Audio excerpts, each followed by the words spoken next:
So guys, today I'm going to be showing you how to change your MR2 Spyder's oil. Now this is where things are going to start getting expensive, but don't worry, these are all one-time purchases. They'll usually last you quite a few years, around 10. Less if they're cheap parts, but hey, you get cheap parts, you can replace them for cheap too. Now the first step is going to actually be to jack up your car. I actually have a video on how to jack up the MR2 Spyder. Still haven't gotten the right size rear jack stands, so I'm just going to have the jack there permanently throughout this video. Don't worry though, it's solid, I checked that. And let's get on to the parts you'll need for this. So first things first, you'll want to grab some oil that you like. It's usually recommended to stick with 5W30 or 0W30 if you're in a colder climate. But I looked up MR2 Spyder oil, found this, bought it, and later found out that it's not the most recommended thing. Although I mean, like right now I'm running 5W40, which is what my car had when I bought it. So I decided to go, hey, why not just go a little, thinner on start. Next, you'll want yourself an oil filter. I'm using the oil filter for a 2ZZ engine. It is compatible. It just holds more oil. I'll have the part number for this one and the regular 1ZZ oil filter in the description. You'll want a jack, as well as 4 jack stands preferably, but you can get away with 2. Just know it won't drain quite as well. So keep that in mind. You will want one of these guys. This is an oil filter remover wrench, or oil filter wrench. You don't necessarily need it. Sometimes you can get it off with just your hand. I couldn't though, so I went out and grabbed this. You'll want some nitrile gloves because latex will get eaten through by most solvents used in car oils and just cars in general. You'll want an oil drain pan as well as a milk jug or something to empty your oil into. Milk jug not featured, currently being emptied. You'll want one of these rolls of shop towels. They just come in handy really well. An air filter. If you don't have, if you have a reusable air filter, go ahead and rip that one out after you change your oil, clean it.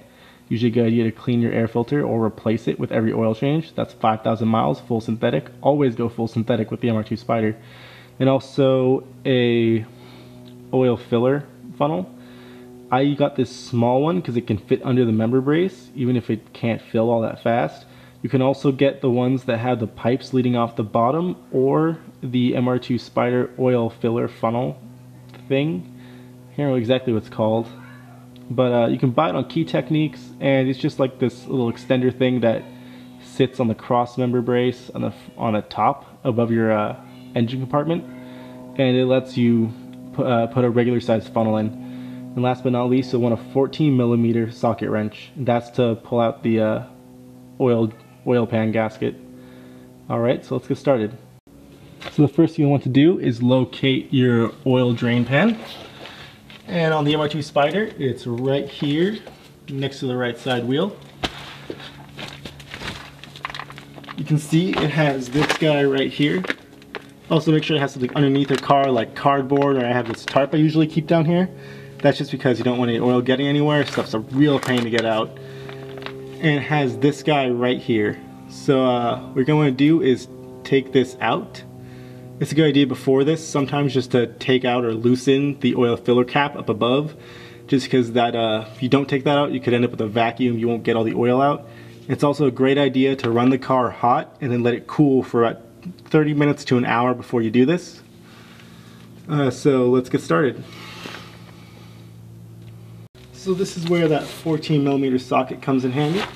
I'm left-handed, so this can be a bit difficult for me. It's also where the nitrile gloves come in. Position your oil pan right below this guy. Actually with the back below it, because you see it's angled right here, so it's going to come out like this. Grab your wrench, make sure it's set to loosen things. Yep. And take this out. Might be difficult at first. This thing's being a bear, so I'm going to try something I saw on the Scotty Kilmer show.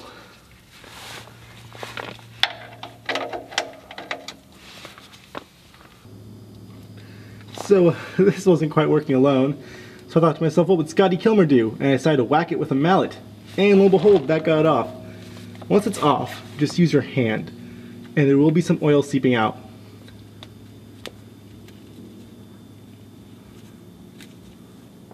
pushing this up against the oil drain pan will help stop oil from just coming out all over your hand.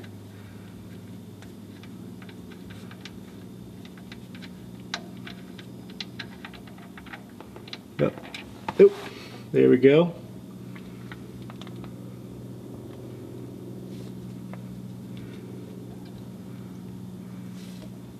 It's gonna look black. You might notice that. That's because oil it's one of its jobs besides cooling is to soak up all the particulates and crap that gets left in your engine during combustion. And that's why it turns black. It's black with carbon buildup. Oh, carbon. You're everything good and everything bad. Okay, so now it's just dripping. You can go ahead and put the bolt back in. Now there is a torque setting for this. It's 8 foot-pounds. Last I checked, like 7.666 repeating because it's, let's say, in inch-pounds. 8's fine though. The thing is, you don't even need to really torque it down. Just get it tight with your fingers and then tight with the wrench. Just don't muscle it.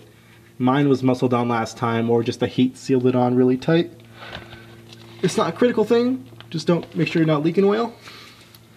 And get it tight with your hand on a socket wrench. Whoop, switch that tighten. Yep.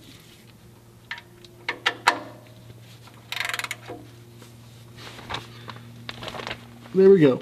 That's tight. Now, the oil filter is actually kind of hard to get to. That's why it's so easy to raise the car. You can reach it without raising the car, but it's extremely hard to get off usually. So I'll show you where it is. See, here's the outside of the car. Going under. Follow this black pipe to the oil drain pan. Look at these two up here. Pipes right there in the left corner. Follow those, and there it is. Now what you're going to do, and I'm going to cut right here because I'm in such an awkward position, there's no way I'm going to reach this. One sec. So what you want to do is get your oil filter removal wrench around it right here and pull it to get it loose. Some oil will come out, so position your oil drain pan underneath. I'm going to do this off camera because I don't fit under the car like this. Let's have your old filter out. You're going to want to check to make sure that gasket on top came out with it. I'd like to show you a picture underneath, but there's not enough light. See that little rubber thing right there at the top? Make sure that comes off or else you won't get a good seal. Now comes the question of what filter do you replace it with? Most places, including this car, you can get aftermarket oil filters, but they're never close to as good as the OEM ones. Most people will tell you you can't buy the OEM Toyota filters except from Toyota. They'll charge you an arm and a leg for a single filter that's used. So I went through one of the most secretive, deep, dark channels of the internet to get mine. It was called Amazon. This right here is the 2ZZ filter. Like I said, I'll have the part number for the 1ZZ filter in the description. I chose the 2ZZ just because it can hold more oil. And I'll show you what to do now that we have all the oil drained from this car.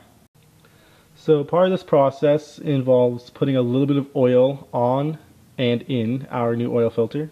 That was not a mistake. Part of that includes opening this though. Done. Okay, so just got to pour a little bit onto the filter. Don't quite have to fill it up, just get some in there, you know. And it's good that some of it got on top because you can use it to lube the ring. Now OEM filters do come pre-lubed, but you can never use enough lube. Adam Savage taught me that. That's not a porn name. That's a Mythbuster. Oh, shit. That was too much lube. Oh, never mind. That went down. Okay. I'm going to get this nearly full. Like, at least half full. So now comes the fun part, which is filling. The Toyota can take 3.9 liters of oil. Now, sorry, 3.9 quarts, not 3.9 liters. Holy shit. 3.9 quarts of oil. And it's okay, like perfectly okay, to add to 4 quarts. In fact, a little extra oil in this car will help you during high G turns.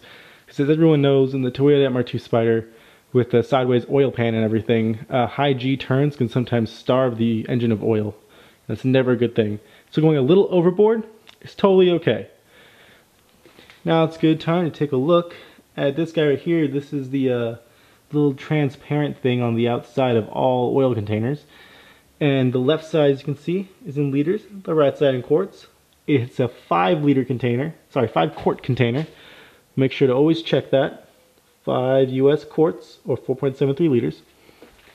So that means we want to get the oil down to that first tick mark, because that's where it'll have 1 quart. Let's do that.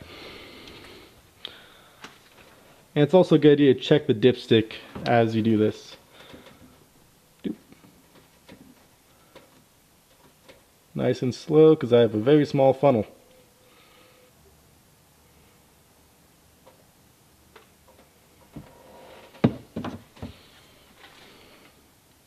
Getting close, so let's check the engine oil. I'll do that off camera. Everyone should know how to check their engine oil, especially in this car. Now, it's good to note that the space between the low and full lines is about 1 quart. And I just checked that. We're just like pretty much at the low marker. So we're good to add the next quart. Means our math is right. And I didn't waste that much oil dropping it all.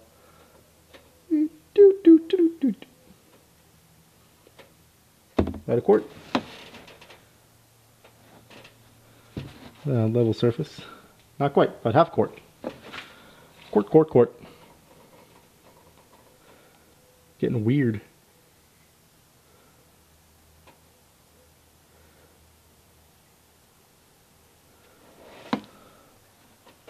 Hey, there we go.